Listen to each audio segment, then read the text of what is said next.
Check 1, 2, 2. Press feed check. Sound good?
This is a final mic check. 1, 2, 3. If we could ask everyone to take their seats, please. The program will get started momentarily. Thank you.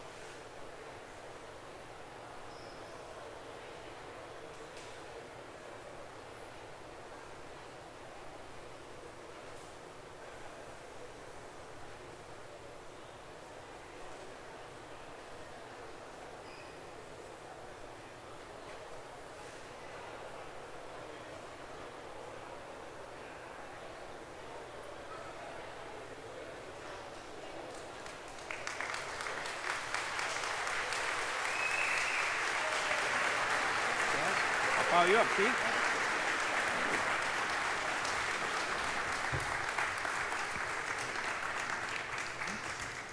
Thank you. All right.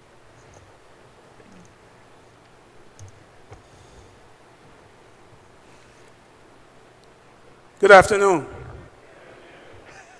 I am honored beyond words to welcome everyone who has assembled this afternoon to Goodwill Industries of Greater Detroit, and such a distinguished audience headed by and led by the governor of the greatest state within our United States, the state of Michigan. Today's gathering is incredibly important as we work together to build a stronger and safer Michigan. In a few minutes, Governor Snyder will address and discuss his plans to reform our criminal justice system in an effort to create better outcomes for those who are returning out of prison back to our communities. Safer communities is something Goodwill Industries believes in locally and nationally. My name is Keith Bennett, and I'm the director of Flip the Script here at Goodwill Industries of Greater Detroit.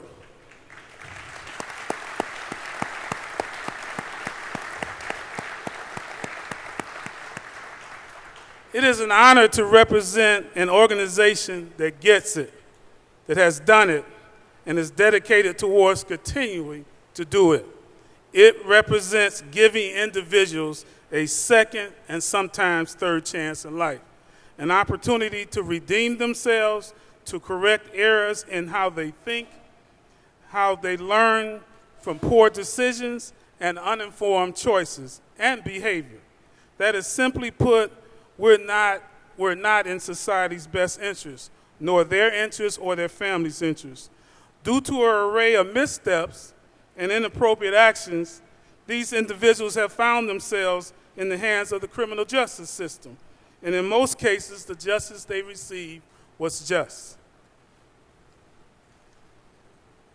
However, at Goodwill Industries, within our organizational mission, it calls for us to ask ourselves, can people change?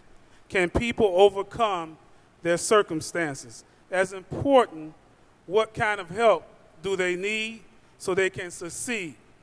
Goodwill Industries, nationally regarded Flip the Script programs and services, has provided young men returning home from crippling prison sentences a fair chance to succeed and to regain the trust of our community. Flip the Script has worked with, but importantly, serves several populations, none more important than the young men and women returning home from prison, by providing them the skills required to re-enter the workforce. But equally important is to become good fathers, good parents, self-sufficient, and the ability to stand on their own with integrity and compassion. And importantly, to make young men and women feel whole as possible. Employment begins a process of self-worth, however, it doesn't make a man whole. Negative beginnings need not result in negative endings. Wrong and bad decisions and choices need not continue, nor should they be ignored or excused. However, if there is such thing as real justice It requires community-wide forgiveness. Community forgiveness is not just a pathway to reentry for men and women returning home from incarceration. It looks like a super highway, not a handout, but a hand up. At Goodwill Industries of Greater Detroit, we've seen the positives of what men can do when their forgiveness equals opportunity. It does create a safer community. If there's justice in this great state, the criminal justice system has to be improved. We at Goodwill Industries are proud to welcome Governor Snyder here today to hear his ideas on how to make this happen. We look forward to continuing to work with Governor and others to build a safer and stronger communities for families in Michigan. Please join me in welcoming Rick Snyder as he gives and delivers a message surrounding criminal justice. The greatest governor in the United States, I bring to you, Rick Snyder. I like that. Thanks, Keith. I like that part at the end. Thank you. That's great.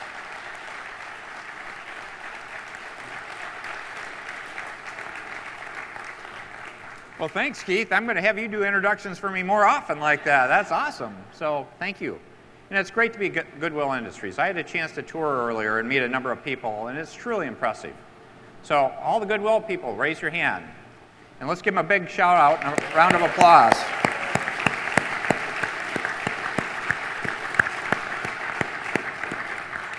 It really is a success story that we should be admired, and the question is, how can we see programs like this grow? How can we do more? How can we be more successful? And so it's great to see people in action, working, being successful again.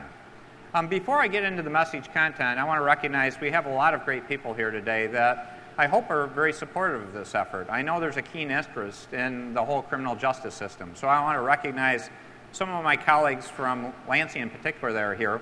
We have 3 justices from the Supreme Court, which I think is awesome. Would you guys like to stand up and take a bow? Kelly, McCormick, and Viviano. Thank you, justices.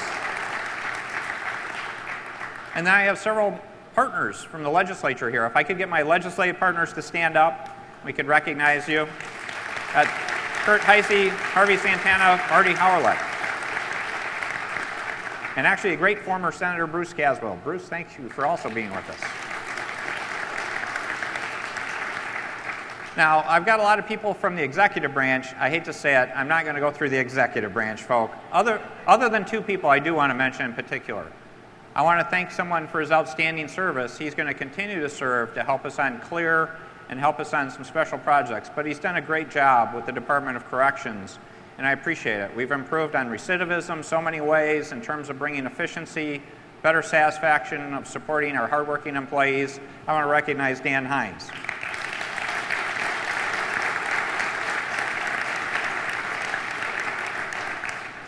And taking Dan's spot to be department director, I want to recognize the person playing that role because I was just speaking to a group of the field office people up in Mount Pleasant earlier today, and I was giving out assignments, and Heidi doesn't even know she's got more work because I told them to bring me stuff to do, but I want to recognize Heidi Washington and congratulate her on the new spot.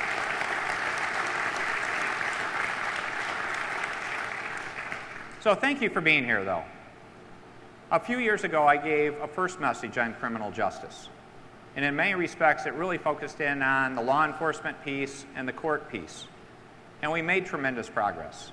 One item in particular I'm very proud of is we announced the Secure Cities Partnership. We have 4 of the top 10 most violent cities in the country in our state. And that's unacceptable. And it was really about putting a focused effort on how do we solve that problem. And so we made a tremendous commitment from those communities, from the Michigan State Police, from the entire justice system, the courts, everyone have been part of that solution, to the economic development people. And I'm proud to say we've seen about a 20% reduction in violent crime on average in these communities. That's a tremendous improvement. But it's not good enough, and we're going to keep it up. But let's give a shout out for all our law enforcement folks here that can help make that happen.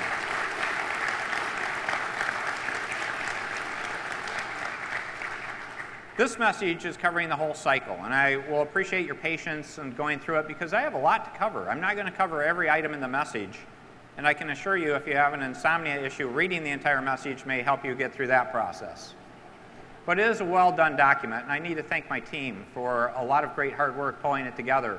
Because when you look at criminal justice and this issue of the cycle of crime, you face a lot of tough questions. There is not one magic answer. What's involved to really make major improvement is recognizing there is this whole cycle of everything from lack of employment opportunities to poverty to so many different issues to family situations that contribute to this, that you need to address every part of the cycle if you really want to make a difference. And when I say addressing parts of the cycle, this is not just about addressing the symptoms, but we need to talk about what are the root causes of this cycle of crime, and how do we address the root causes and prevent those things from happening to create opportunities for success. Why is this so important? It's easy to determine that. The human cost of crime is huge in our state and every place, in terms of victim suffering, in terms of what it damages to their families, what it does to the people that are the criminals, and what it does to them and their families, and our whole society. The monetary cost is also huge. If you look at the Department of Corrections alone, the budget's about $2 billion a year, and that doesn't include millions and millions being spent by sheriff's departments for jails and other facilities and all the field operations throughout our state. So it's got a huge human cost, it's got a huge monetary cost, and we can do better.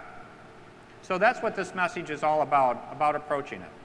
So I'm going to start walking through a number of areas, and again, hang in there with me. It's a little warm in here, but hopefully you'll be warm in your heart because we're going to do things to help people. Let me start, though, before I talk about the crime side itself, I want to start with the victim side. Because as part of this, I think we need to recognize there are improvements we can do for victims of crime.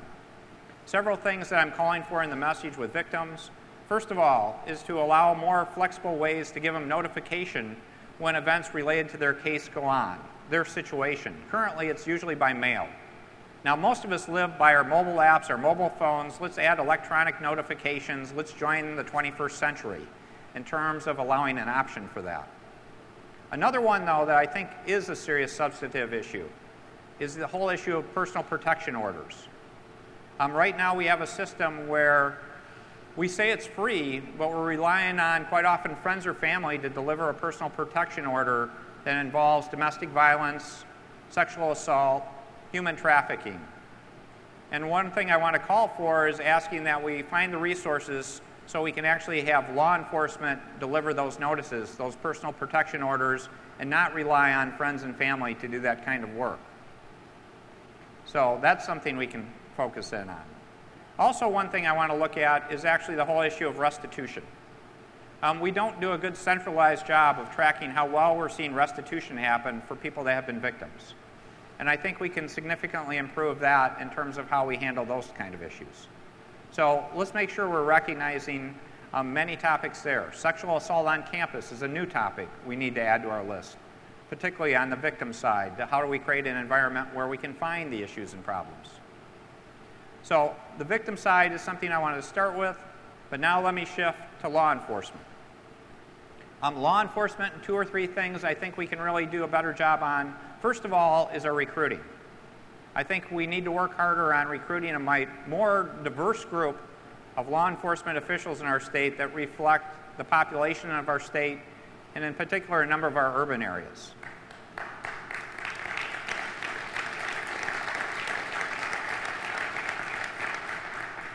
I know the Michigan State Police is committed to it. Literally, they've done hundreds of recruiting events. We are hiring troopers.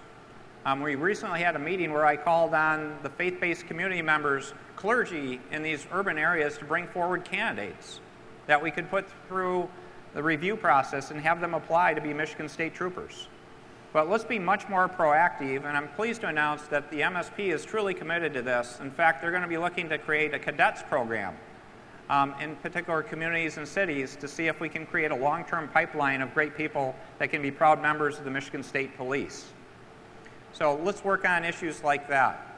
The other one is engaging communities more in the conversation about law enforcement. As you've seen across our country, from Ferguson to Baltimore, there are issues out there that need to be addressed. I'm proud to say that we were being proactive in Michigan before those events took place. but there's more work to be done.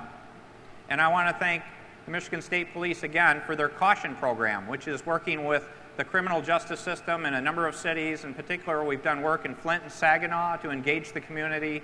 This is going back a year ago to really start that process some time ago to say we can have a better dialogue.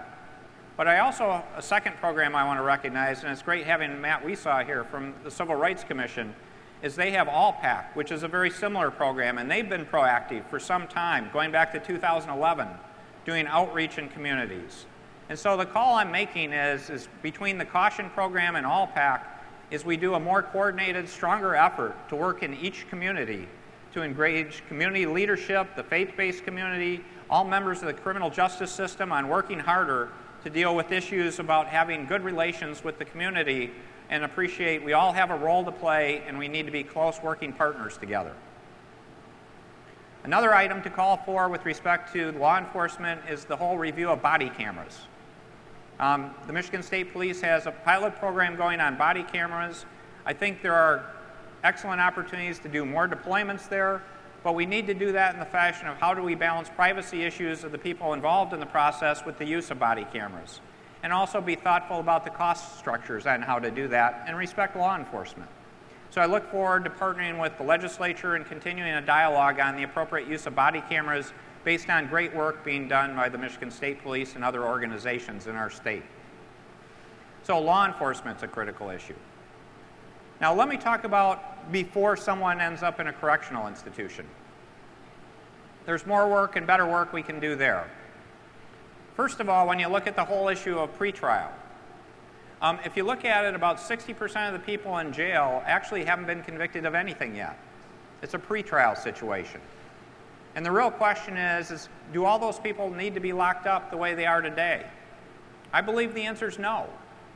And I want to cite and give credit to Kent County.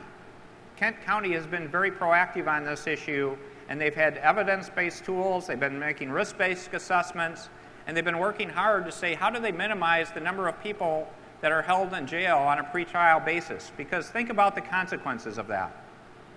If you're not a threat to the public and you're otherwise locked up, you could be losing your job, you could be having other issues in your life created by this that could take you off track if you're not convicted. So I want to give Kent County credit. They've shown a 75% reduction in pretrial incarcerations because of the work they're doing, and I think that's a model we should be looking at across the state of Michigan. So good opportunities to improve there. Another area, and it's great to have some the justices here. I see we have a great Judge Talbot with us. If you stop and look at it, we can do more with problem-solving courts. And that's something I included in the last message. We're doing great work in problem-solving courts, but we haven't really come up with a great statewide system of how to spread it through more corners of Michigan and to make sure we have the right resources, because it's not just a question of the judge. We have great judges. They need support from the Department of Health and Human Services, from local agencies, from the community to do things like helping with the drug court situation, an alcohol abuse situation, substance abuse in general. Again, veterans, we have so many different problem-solving courts that I think are working well. If you look at the recidivism rate, for example, on the drug courts, it's about half of what it is for other courts. So there's an excellent opportunity to show better outcomes and better results there in terms of how we handle issues through our court system. So more to be done essentially before we put someone in a correctional institution. Now to the correctional side itself. And this is always a tough one because the first comments out of a lot of people's mouth is he just being weak on crime? The answer is no. This is about smart justice. This is about being smarter and better at what we do. Again, if someone has committed a crime, they should be punished. But one thing we need to recognize, the vast majority of the people that are incarcerated are coming back out and should be coming back out. And the question is by helping them be successful coming back out, it's a win for all of us. So that's where we need to really look at smart justice, not harsh justice or weak justice. So we really do need to look at questions on how to handle these issues better. So there are a number of steps I think we can do in terms of looking at our criminal justice system in the incarceration side. First of all, I think we have an issue that we need to look at sentencing reforms. We had good work done by the Council of State Governments before. That didn't make it through the legislative process. I think we need to revisit that. I think we need to look at those kind of issues and say, how can we do better? And the good part is we're now going to have a commission going forward to do this on an ongoing basis. So it won't be a one-time event. And that ties into something that actually in the message I call it the over-criminalization of our justice system. And it's amazing to me if you look at how many laws we have on the books that might not have real value. And so when my team, we were discussing this issue, I said, bring me some examples of that, would you please? So I thought I would share some of those examples with you. So I thought I'd let you know that actually if you take a challenge in a duel still in the state of Michigan, you can go to jail. Actually, if you pick on someone, if you post notices about their bad character for refusing to duel in the state of Michigan, you can go to jail. I don't think we need dueling laws on the books the same way we used to in our state.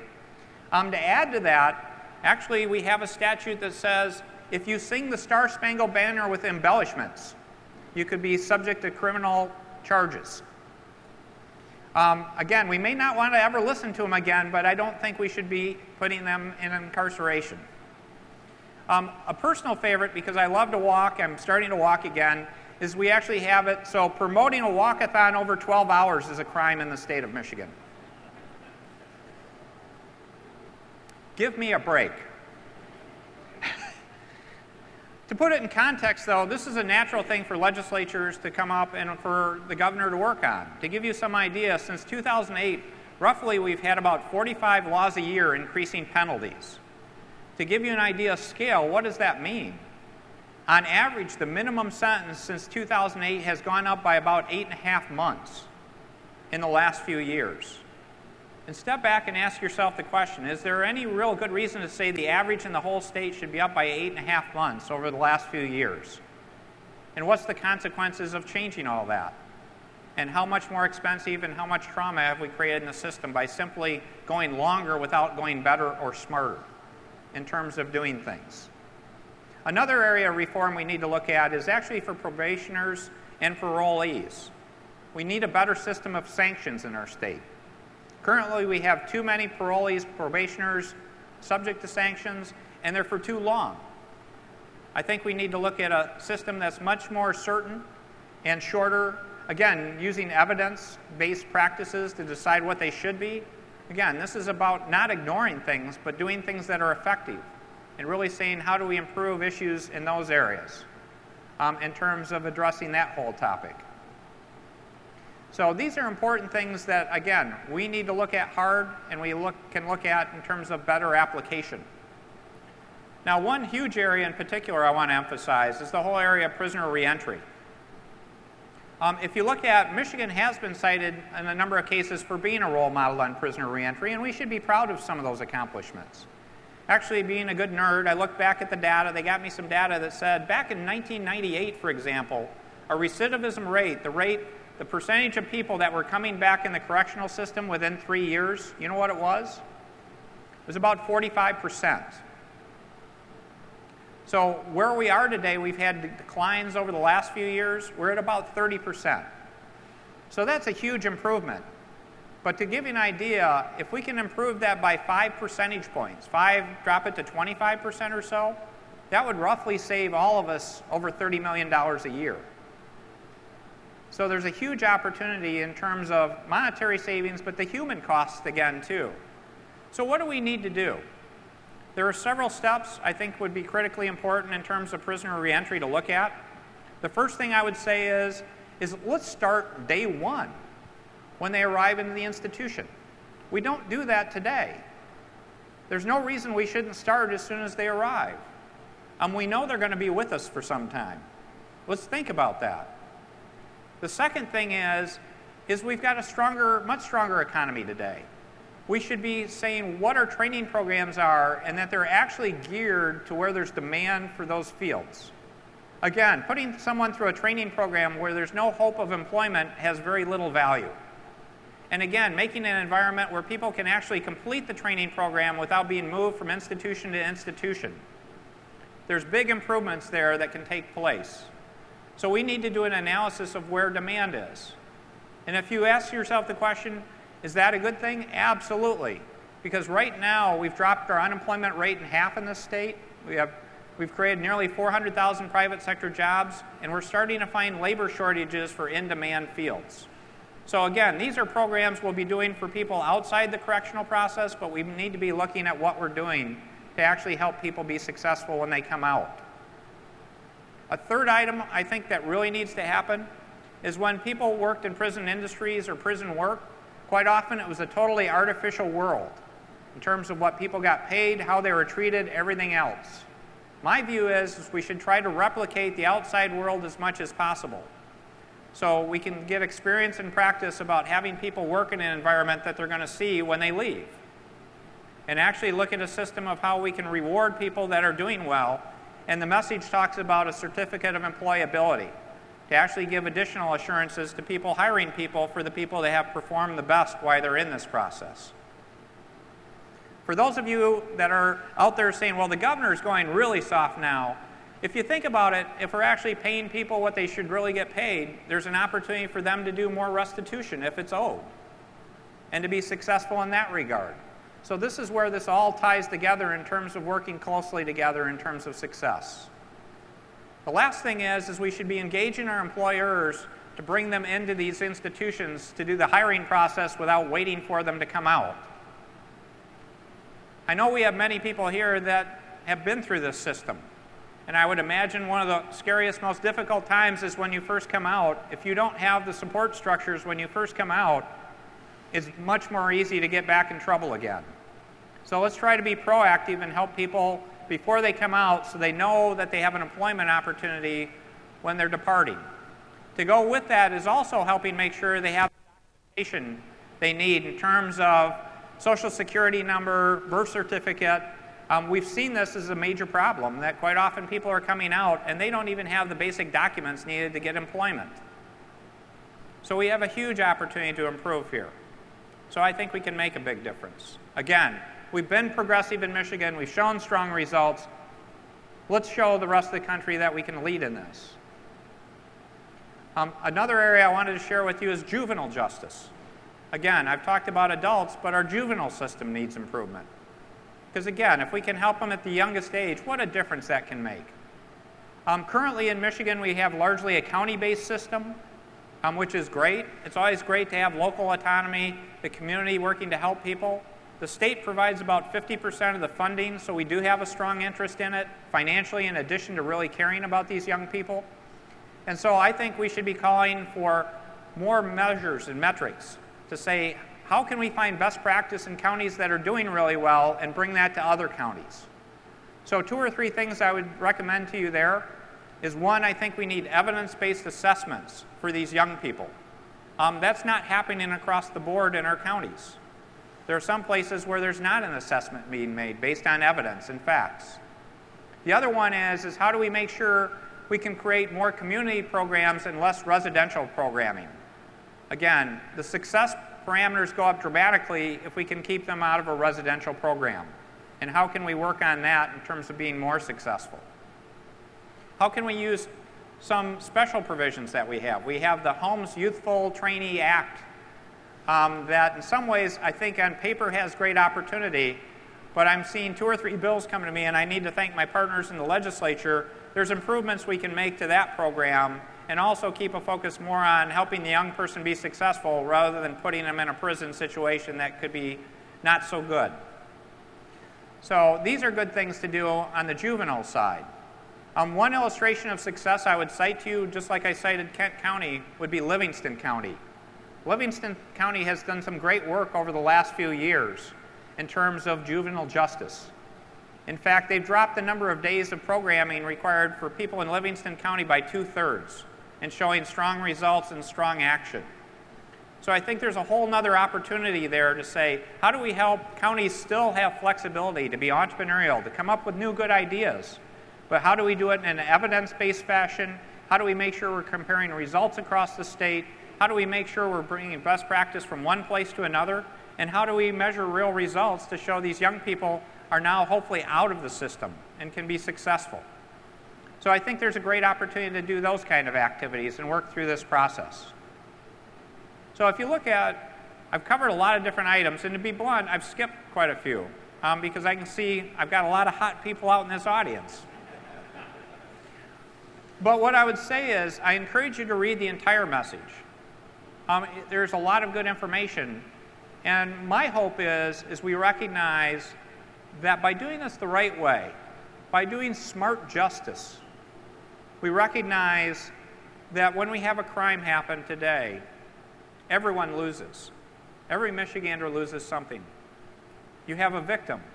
The victim has a family. You have someone committing a crime. There's a cost to that and to their family. The economic cost to all of us is very large. We need to do a better job of saying, how do we break the cycle of crime? There is not one magic answer, as I said at the beginning. But there's a lot we can do by taking this whole cycle and saying, how do we break it down into pieces of success? And one of the key things I always come back to, and I wanted to close with this, is the key is helping someone be gainfully employed.